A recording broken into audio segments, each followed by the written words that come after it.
I am helping brokers build their business. And so many brokers want to add more value. And we want brokers to be able to be profitable in what they're doing. We want them to have this great relationship with their agents. And in my opinion, this is a game changer for brokers across the country. I'm really excited for the lift in professionalism with our marketing, with our communications, with the personalization that we can do. It's just a game changer.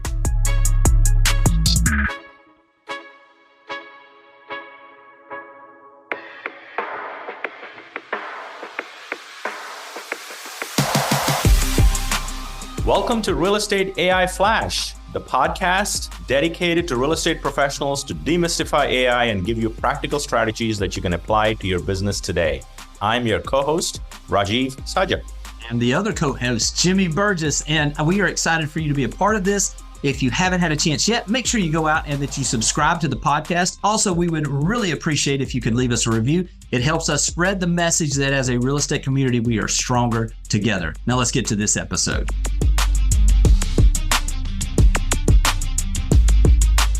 Welcome to Real Estate AI Flash. I am your co-host, Rajeev Sajja, with the one and only, my other co-host, Jimmy Burgess. And today we have a very special guest, Ashley Dane.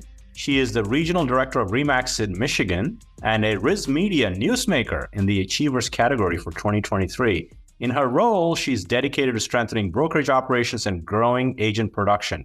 She was a keynote speaker on AI and real estate, and she's a guest here on the podcast at the Grand Rapids Association of Realtors and also the statewide tech tour. Through her thoughtful leadership and engaging presentation, she has inspired countless real estate professionals to embrace AI to maximize its potential in the real estate industry. Welcome, Ashley. Thank you so much for having me. I'm a big fan of this podcast, so it's a real honor to be here. How about this? We got some good stuff coming today. This is going to be fun, Ashley, to have you with us and really kind of dive into some of the things you're seeing right now, because this is a perfect example as you're touring around the state of Michigan and as you're talking to agents all over the country.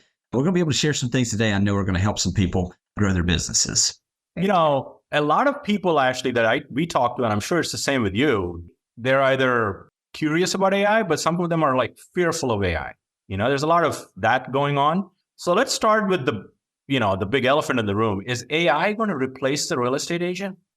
I love this question. And I like the philosophical components of this whole cultural shift are just fascinating to me. But whenever an agent asks me this, I want them to step back for a minute and let's talk about their last week, the last 7 days of their business. How many really challenging, personal, emotional conversations have they had with clients in the last week? In the world of computers, 1 + 1 always equals 2. It has to equal 2. In real estate, 1 + 1 usually equals purple. There's so many factors with the humanity involved in this. And truly, when we look at what AI can do, I look at AI as human augmentation. It makes us better at what we are and what we can be. We still do what we do very well, but it augments us. And in real estate, I think of all of the very industries, we're almost insulated from this because it's so highly personal. The relationship between the agent and their clients and what they're doing in this transaction. I cannot imagine an AI being able to coordinate two sellers that have to sell a home that neither of them wants to. I mean, there are challenging situations that are just not what AI's strength is. Yeah, Ashley, this is great. And I couldn't agree more. I know Rajeev the same way.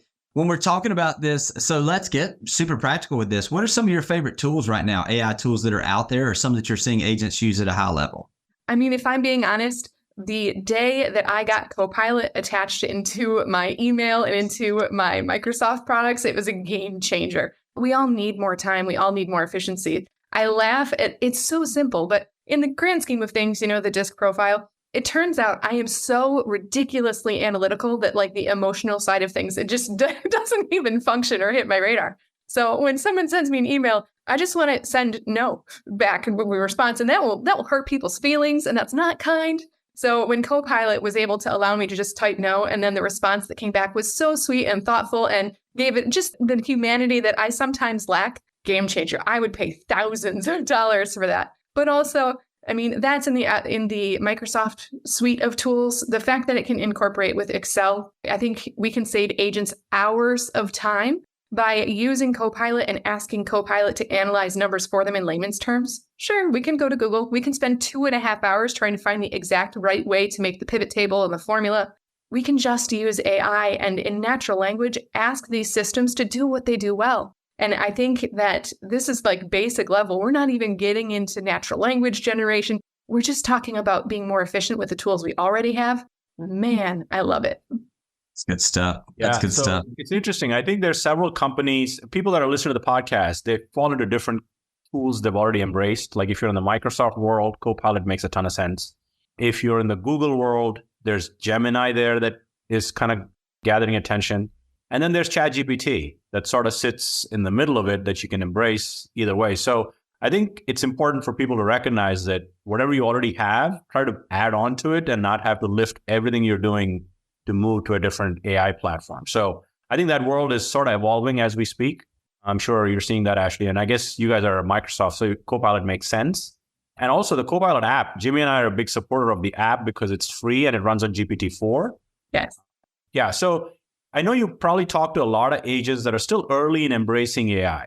So how are you making it approachable and actionable for those people so it's not this thing that they're fearful of?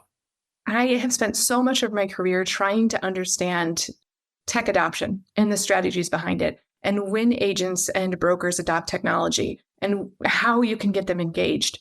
For me, especially with AI, it starts with exposure. And in having lots of conversations about AI, I had a pivotal moment in 2022. I was very excited about AI. I was talking to our brokers about like, this is a game changer. You're going to love it. And a very, very successful broker who I have a tremendous amount of respect for listened to me and then politely said, I'm going to wait for this to pass.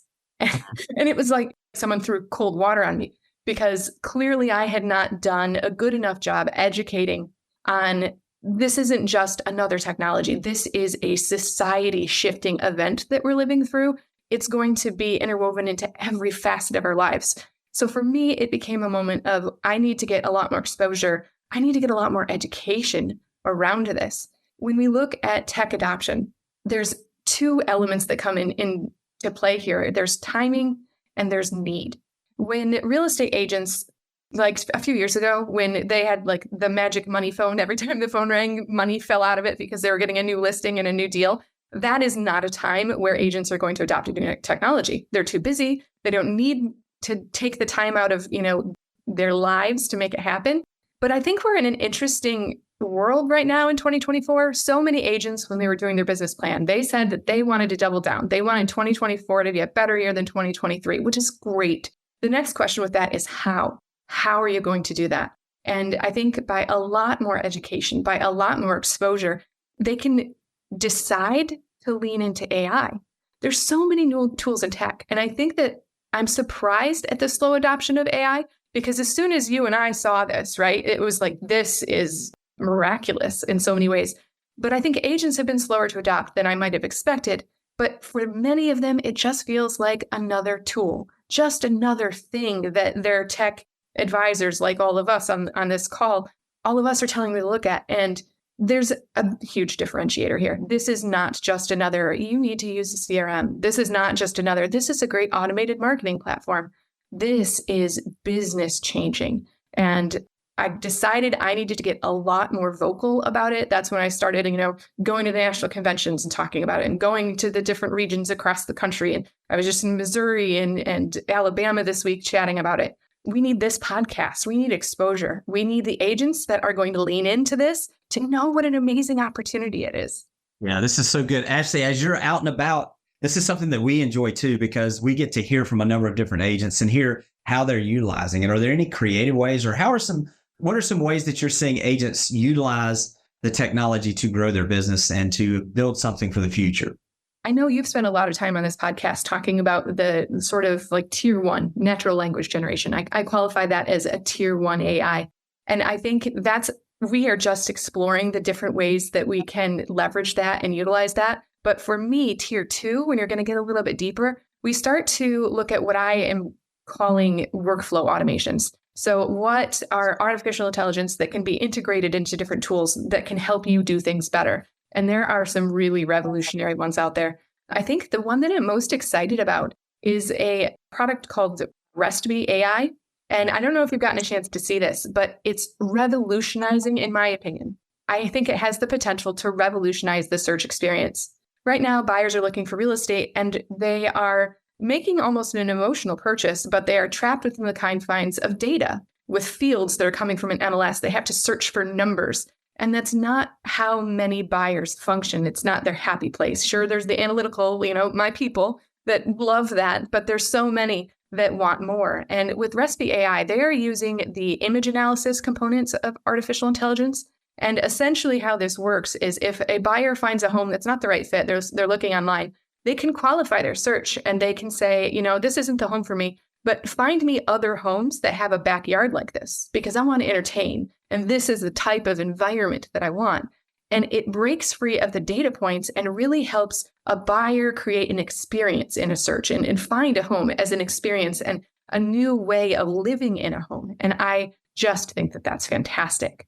Interestingly, I think in this early stages of the AI world we're in with workflow automations, there's nerds everywhere building AI. And I think they're just throwing things at the wall, trying to find how to monetize them. So another RIS AI thing that I've seen that they've done, they're pivoting away from the search, which, man, I hope they stay with it because it has so much potential. But a product that an agent can buy, you can use their services to create your listing descriptions. So you enter just the general data points of the home, and then you upload 4 photos of the home, say the exterior, the kitchen, the master bedroom, and it will write you an entire marketing suite, a marketing package of that home, highly detailed on that particular property. So it's taking the natural language generation, taking the image analysis, and marrying the two of them into this real estate marketing nirvana. I love that one. I've seen a demo of RESB.ai, Jimmy and Ashley, around integrating it into MLSs so they can use AI within it with fair housing. All those things are checkbox. So it generates, so it's on those lines, but this is obviously consumer facing, what Ashley shared. But it's an interesting space. I mean, Jimmy and I just talked about custom GPTs for listing marketing and things like that. Yes. But yeah, there's a lot of small niche AI companies that are obviously trying to become the next unicorn. Yes. Have you run into Be Human yet? Yes. Oh, that one's fun. Yeah. Hey, Jen, Be Human. Tell us a little more about those. I have not. So why don't the two of you tell us a little more about what those are? Ashley, why don't you go with Be Human? Okay. So with Be Human, the classic example for, I think, an agent is your client appreciation party. So you have 2 options with this. You can put together a beautiful email. You go to Canva, make it nice, throw it in the email and send it out to consumers, inviting them to the pumpkin patch for your party. Okay. They may open that. They may attend. Switching gears with that, they could also receive potentially a personal video from you. You could stick your phone out in front of your face and say, "Hey, Bria, I hope the last year has been fantastic. We want to thank you so much for supporting our business. We'd love to come together and spend some time with you. Please join us at the pumpkin patch at such and such a time. Love to see you." So you do the video one time. With Be Human, you upload an Excel sheet with 200 names on it, and it will change "Hey, Bria" to "Hey, Christy," and "Hey, Jimmy," and "Hey, John." It just changes that name, and your mouth, your face actually moves to that name. So one video, you now have 200 custom invitations and you send them. Now tell me, in the eyes of a consumer, which one is more likely to make that person have a positive affinity to you? Which one's more likely to get that person to actually attend that event? So good. Yeah, the application I saw, Jimmy, similar on the same lines. It's basically personalized video. Do it once. That's Hey, Jen, Be Human. So when you got a new internet lead, you Zapier it in to ChatGPT. It gives you the script. You upload it once to Hey, Jen, and you're sending a video. "Thank you for coming to my website." And it's like, I'm talking to Jimmy. So it's the concept of answer the public that we talk about, and then go to ChatGPT, Canva awesomeness. Just replace Canva with Hey, Jen or Be Human. And you can rinse and repeat it multiple times. So good. Actually, this has been great. I mean, I've got a ton of notes I've made as you've been talking. I know people got some value here. Anything as we go forward, what are you excited about going forward with AI as we wrap up?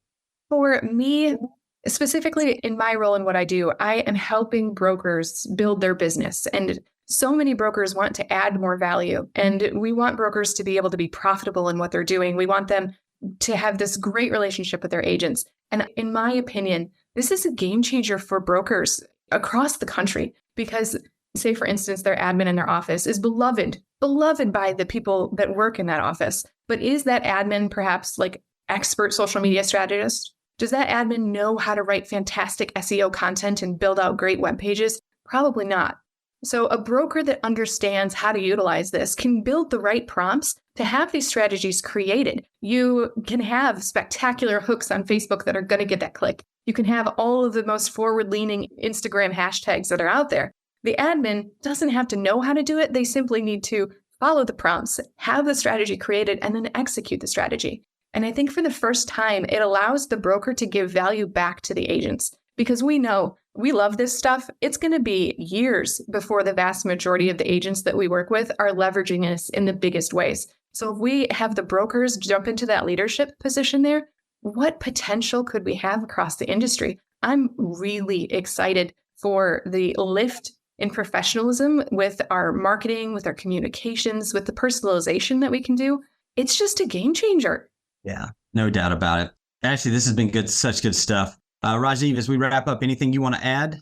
No, I think the biggest need I sensed from all three of us as we're talking, and we talked to a lot of agents, is increase the speed of literacy of AI and the value of it, and find specific use cases that agents can get the aha moment. I get it. Yeah. It's like one. If they start one, they'll find the others. So we just need to get started on the right direction. So this has been fun, Ashley. Yeah, this has been great. I just want everyone to lean in. I want them to take advantage of them. I want them to understand that this is a different moment in our history. It's a different moment in our industry, certainly, but from a societal standpoint, a cultural standpoint, we are at a precipice. And man, if you are the agent that leans in, you're going to be the agent that wins. Couldn't agree more. Ashley, this has been great. How would folks find you? What's the best way to find you? Get in touch with you. I know there'll be some that will want to reach out and say thank you. Yes, absolutely. Probably the best place would be to track me down on LinkedIn, Ashley Dane with ReMax of Michigan. Great. All right. I know you guys got some value out of this. Make sure you reach out on LinkedIn, if at all possible, to Ashley. Let her know how much you appreciate everything that she did coming on here. We'll keep in touch. Ashley, as we always say, we're all stronger together. So this has been great to spend some time with you. And we'll talk to you guys next time. This podcast has been produced by TSC Studios. Music is courtesy of Soundstripe. Audio and video editing is provided by Noah Escobar. Graphic design by Melinda McKnight. And special thanks to Jordan Wilson of Your Everyday AI for the inspiration and expertise.